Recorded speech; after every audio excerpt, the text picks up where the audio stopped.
ثانی اثنین اذ ہما فی الغار صدق اللہ العظیم و صدق رسولہ النبی الکریم الرؤوف الرحیم۔ تمام احباب محبت سے پڑھیے الصلاۃ والسلام علیک یا سیدی یا رسول اللہ، الصلاۃ والسلام علیک یا سیدی یا حبیب اللہ، الصلاۃ والسلام علیک یا سیدی یا رحمت للعالمین۔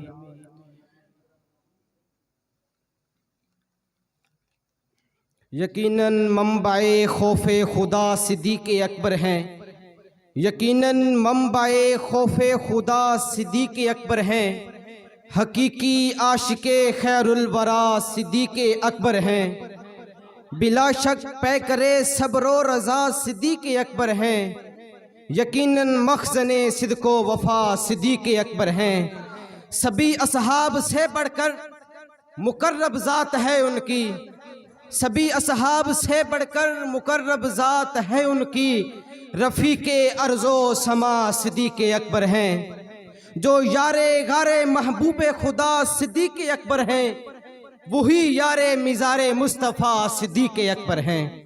تمام حمد و ثنا تعریف و توصیف اللہ جل مجدہ الکریم کی ذات کے لیے ہیں، جو خالق کائنات بھی ہے اور مالک شجاعت بھی ہے۔ اللہ تعالیٰ کی حمد و ثنا کے بعد حضور کی ذات پر درود و سلام کا نذرانہ پیش کرنے کے بعد میرے واجب الاحترام استاد محترم اور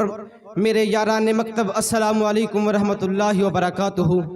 آج مجھے جس عنوان پہ لب کشائی کرنے کا موقع مل رہا ہے وہ ہے صدیق کے لیے ہے خدا کا رسول بس، خلیفہ اول، جانشین محبوب رب قدیر، صاحب خیر الکثیر، افضل البشر بعد الانبیاء، محبوب حبیب خدا، صاحب صدق و وفا، مشیر رسول انور، عاشق شہنشاہ بحر و بر، صحابی ابن صحابی، امام العاشقین، فنا فی الرسول، روحانیت کے تاجدار، سلطنات عشق کے سلطان، فقر و استغنا کے پیکر، عاجز و انکساری کا مجسمہ، ذوق و شوق اور سوز و گداز کے مرکز بے نظیر، ذوق کامل، یقین کامل اور جذبہ کامل کے حامل، اسلام کے پہلے صوفی، حضور کے طور کے پہلے کلیم، اسلام کے پہلے خطیب سیدنا ابوبکر ابن صدیق رضی اللہ عنہ، آفتاب نبوت کے وہ درخشاں اور تابہ ستاروں میں سے ایک ہیں، جن کی وفائیں بھی بے مثال تھی، جن کی محبتیں بھی باکمال تھیں، جو کہ جان نثاری میں اپنی مثال آپ تھے۔ حضرت سیدنا صدیق اکبر نے اسلام اس دور میں قبول کیا جب مکہ مکرمہ کا ہر بازار پھانسی گھاٹ بنا ہوا تھا، کوئی کوچہ ایسا نہ تھا جو مقتل گاہ نہ بنا ہو۔ ایسے جان دشمن دور میں بھی وہ عاشق اکبر اپنے رسول سے عشق محبت کی داستان رقم کرتا ہے، اپنی پلکوں سے کانٹے چن کر آسودگیوں کے لیے راہیں ہموار کرتا ہے۔ اتنی مشکلات کو ٹکرانے کے باوجود وہ نبی آخر الزماں کے جانثار صحابی، عشق و محبت کے حقیقی مرکز سیدنا صدیق اکبر کا نہ جذبہ ٹوٹتا ہے، نہ ولولہ ٹوٹتا ہے، نہ جوش سرد پڑتا ہے اور نہ ہی آپ کا عقیدہ ڈولتا ہے، بلکہ اپنی کل کائنات نلین مصطفیٰ پر قربان کر کے کہتے ہیں، میرے تو آپ ہی ہیں سب کچھ رحمت عالم، میں جی رہا ہوں زمانے میں آپ ہی کے لیے، اور میں آپ کے نام کو کیسے نہ زندگی سمجھوں، یہی تو ایک سہارا ہے زندگی کے لیے۔ آپ کی زندگی کا ذکر اور ان کی یادیں حرارت ایمانی کا ذریعہ اور ورولہ اسلامی کے تازہ ہونے کا سبب ہیں۔ نبی کریم نے جو صحابہ کرام کی بے مثال تربیت فرمائی اور ان کے ظاہر و باطن کو جن اخلاق سے آراستہ کیا، ان کا سب سے اعلیٰ نمونہ سیدنا صدیق اکبر تھے۔ وہ خلق نبوی کے پیکر مجسم اور صفات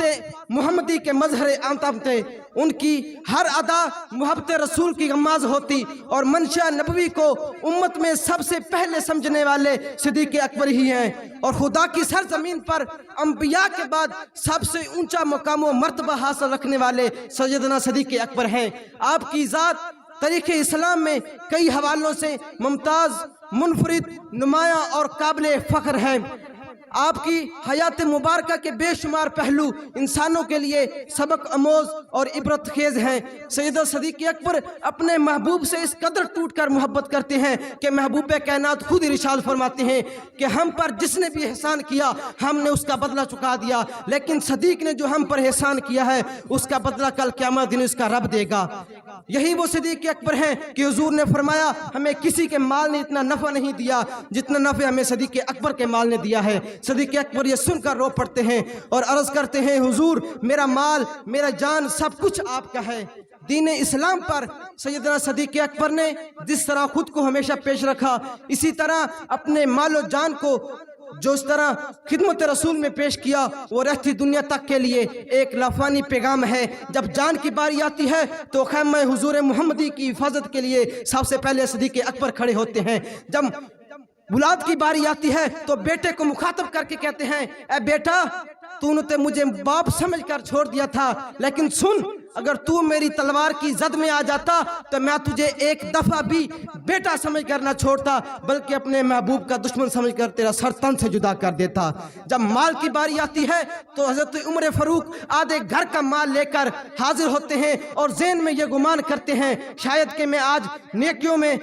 صدیق سے بڑھ جاؤں گا، لیکن جب صدیق اکبر آتے ہیں تو حضور پوچھتے ہیں اے صدیق کیا لے کر آئے ہو اور کیا چھوڑ کر آئے ہو؟ صدیق اکبر عرض کرتے ہیں اے محبوب میں گھر میں اللہ اس کا رسول چھوڑ کے آیا ہوں۔ اسی واقعے کو علامہ اقبال نے بیان کرتے ہوئے کہا تھا کہ اتنے میں وہ رفیق نبوت بھی آ گئے، اتنے میں وہ رفیق نبوت بھی آ گئے جس سے بنا عشق و محبت ہے استوار، لے آیا اپنے ساتھ وہ مرد وفا سر شست، لے آیا وہ اپنے ساتھ مرد وفا سر شست، ہر چیز جس سے چشم جہاں میں ہو اعتبار، بولے حضور چاہیے فکر و عیال بھی، کہنے لگا عشق و محبت کا رازدار، اے تجھ سے دیدم انجم فروغ گیر، اے تیری ذات باعث ہے تکوین روزگار، پروانے کو چراغ تو بلبل کو پھول بس، صدیق کے لیے ہے خدا کا رسول بس۔ آپ نے ہر وقت میں اپنے آپ کو حضور کی بارگاہ میں پیش رکھا، امن ہو یا جنگ ہو، وہ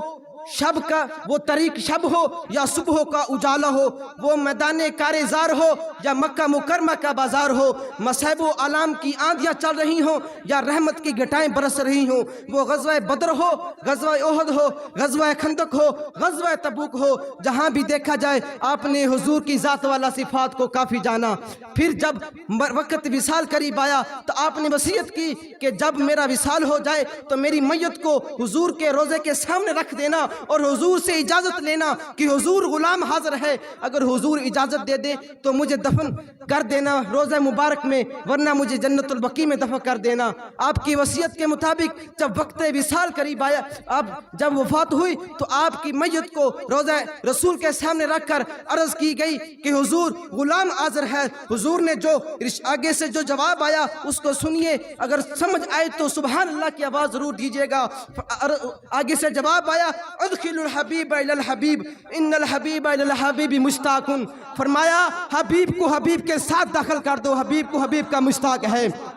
جے شک ہووی تے چل مدینے جا ویکھ لے جوڑ مزاراں دا، جے شک ہووی تے چل مدینے جا ویکھ لے جوڑ مداراں دا، بن یار نبی دے یاراں دا۔ تو دعا ہے کہ اللہ تعالی ہمیں سیدنا صدیق اکبر جیسا کوئی سچا وزیر اعظم عطا کرے اور اس ملک پاکستان کی حفاظت فرے۔ میں انہی لفظوں میں اپنی گفتگو کو سمیٹوں گا کہ شان صدیق اکبر پہ قربان میں، شان صدیق اکبر پہ قربان میں، رازدار رسالت کی کیا بات ہے، شان صدیق اکبر پہ قربان میں، رازدار رسالت کی کیا بات ہے، جس کو صدیق ہے مصطفیٰ نے کہا، جس کو صدیق ہے مصطفیٰ نے کہا، اس سراپا صداقت کی کیا بات ہے، کملی والے نے جس کو رفاقت ملی، کملی والے کی جس کو رفاقت ملی، محبت صحابہ کی جس کو امامت ملی، کملی والے جس نے سب سے پہلے جس کو خلافت ملی، اس کے تخت کے خلافت کی کیا بات ہے، غار ہے یا کہ جنت کا گلزار ہے، غار ہے یا کہ جنت کا گلزار ہے، ایک طرف یار ہے ایک طرف مار ہے، زہر پاؤں میں زانوں میں یار ہے، زہر پاؤں میں ہے زانوں میں یار ہے، صدیق تیری قسمت کی کیا بات ہے، ساری خلقت کی رحمت سمیٹے ہوئے، ساری خلقت کی رحمت سمیٹے ہوئے جس جگہ پہ ہے صدیق لیٹے ہوئے، ساری خلقت کی رحمت سمیٹے ہوئے جس جگہ صدیق ہیں لیٹے ہوئے، اس محمد کے حجرے پہ قربان میں رشک فردوس جنت کی کیا بات ہے۔ وما علینا الا البلاغ۔